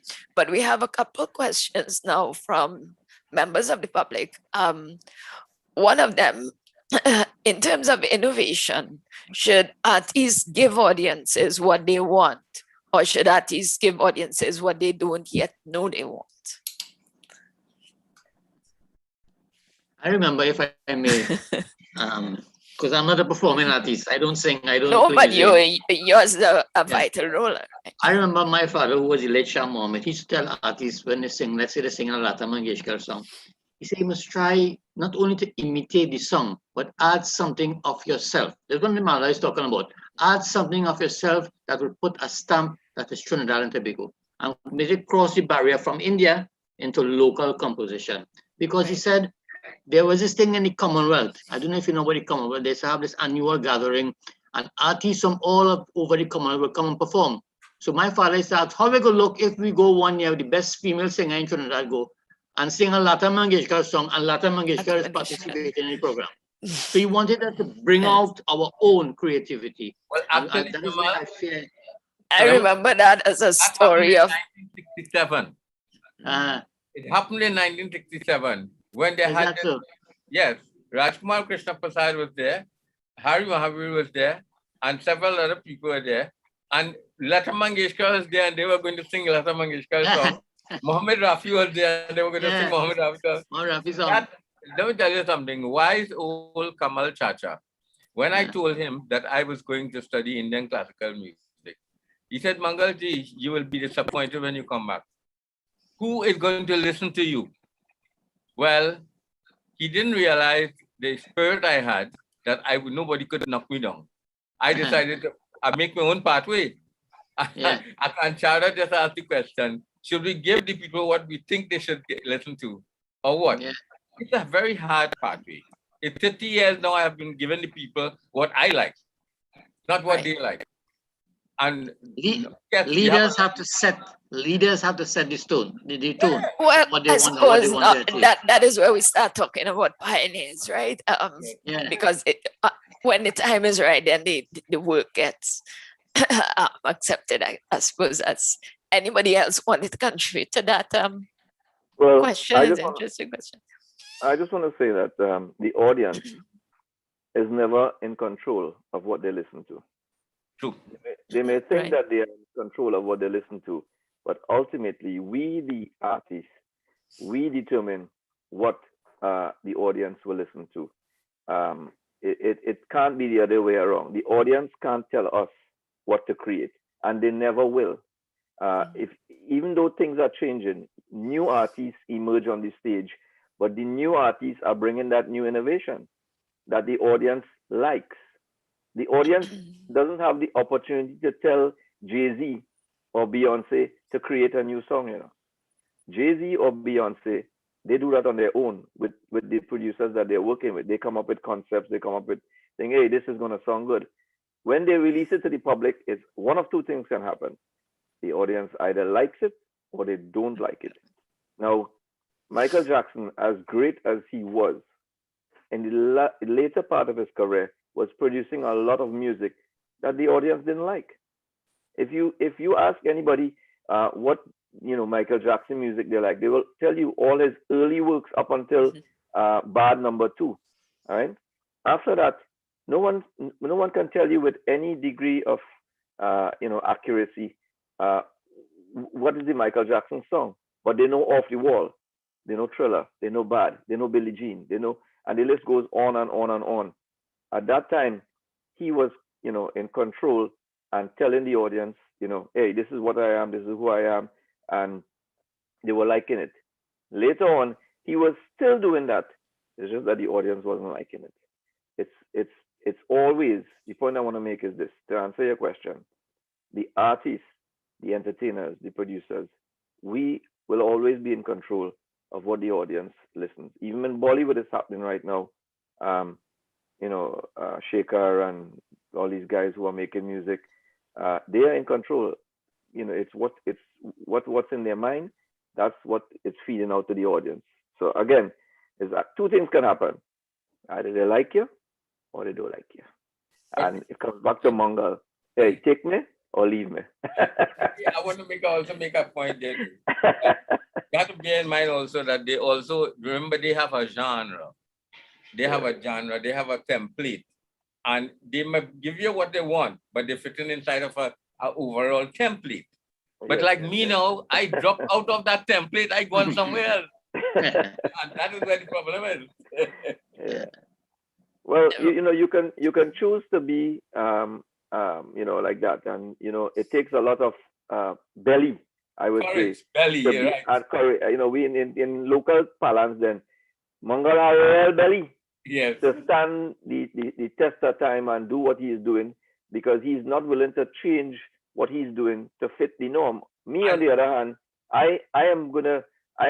they always speak about Ricky Jai when they're talking on the radio and thing, because they always say one thing: this man has been able to change from 1988 and still changing. I am still on the Soca Monarch stage. Up until 2 years ago, I was in the finals. I'm still on the Chutney Soca Monarch stage. I am the longest. As a matter of fact, I was one of the first contestants in Chutney Soca Monarch. I was also one of the first contestants in Soca Monarch in 1993 with Super Blue and everybody else. I come back to the opening line where I say, change the accent of Carnival to a groovy bacchanal. Those words are embedded in my mind and forever will stay with me, because I am the Trinidadian. I'll leave you all with this. Ricky Jai, happy to be the innovator, the game changer that I have been, and I will try my best to continue to be, using tradition towards innovation. Rana, anybody wanted to answer that question on innovation? Okay, what I'll say is that in terms of giving the people what they want, it's always a balance. Like when we perform, of course we perform the Bollywood melodies, but we also give them some new things. So I will say 75% yes and 25% new stuff. Right. Okay. Rana? Yeah, I pretty much agree with that. You can't shock people, especially if you have a live. Right. Okay. And they expect to hear something. And So yes, you give them that something, but then if you put it into context and say, we were experimenting. People love to hear a story. You create a story out of something new that you present to them. Right. They going to actually sit down and say, hey, this is cool, especially when the story is personal. So I yes, same as Ranaji says, yes, 75%, but you find that creative space to just drop that in a little bit and then run with it.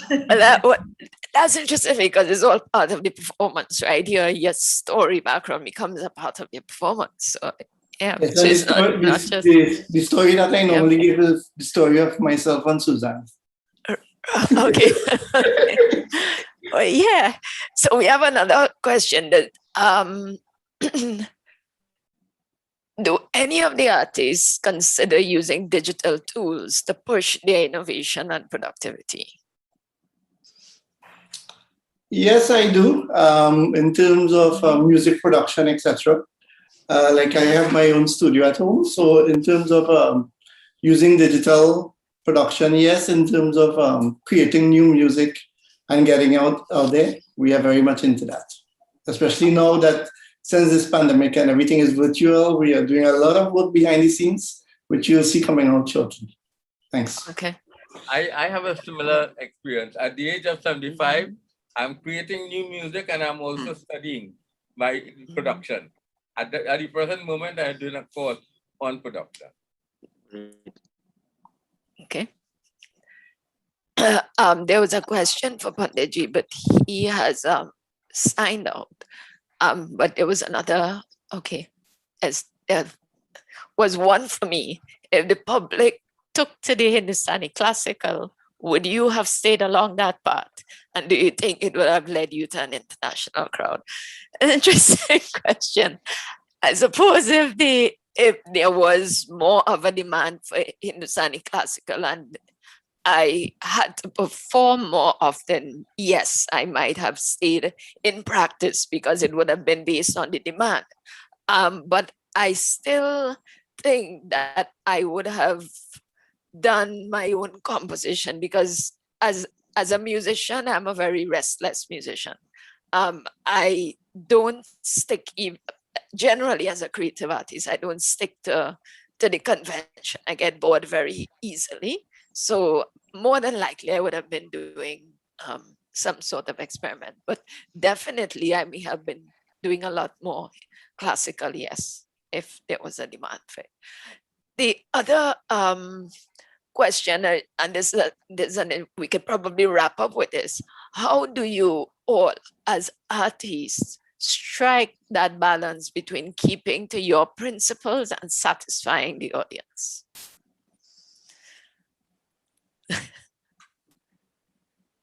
I don't know if. Well, my case is a straight case.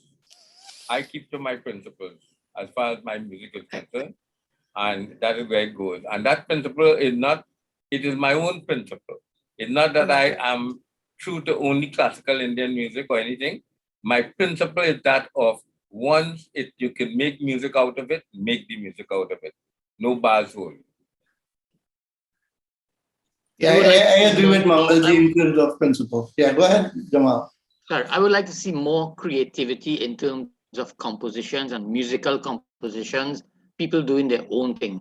I find we are imitating too many melodies from India or wherever it might come from. We are imitating too much of the melodies. We're just changing the words and using the same melodies and the same structure of the music. I want us to see, like Mr. Mangal Patesa, composing things of our own based on our Trinidad and Tobago experience. My desire. Right. Mala, you wanted to? Just to let Uncle Jamal know, I have been very frustrated as an artist because you